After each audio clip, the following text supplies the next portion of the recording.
Eu vou trazer alguns elementos para a gente debater em que situação está localizada a nossa formação, qual é a estrutura que está ao nosso redor e de que instrumentos nós vamos partir para apontar uma perspectiva diferenciada dessa que está colocada.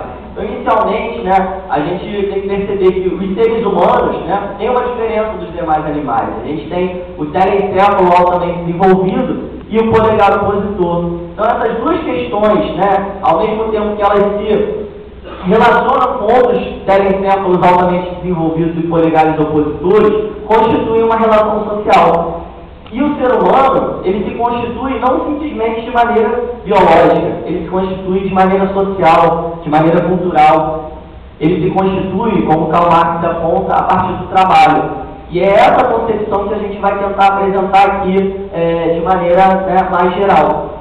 A relação entre o mundo do trabalho e a educação dos seres humanos. Como que se desenvolve? Tem um educador, um professor da Universidade de São Paulo, Dermeval Saviani, que traz alguns apontamentos dessa relação, que o ser humano ele se constitui a partir do trabalho. A partir do momento em que nós estamos transformando a natureza, seja pegando uma maçã que está colocada na árvore, seja transformando o trigo em pão, seja transformando qualquer tipo de material em vestimenta, em moradia, nós estamos ao mesmo tempo transformando a natureza, transformando nós próprios, transformando as relações sociais, para que a gente possa caminhar nas necessidades de sobrevivência. Então, essa relação em que a gente apresenta com a natureza, a partir dela a gente está se educando. Então, essa educação, ela ocorre de maneira concomitante com esse mundo do trabalho.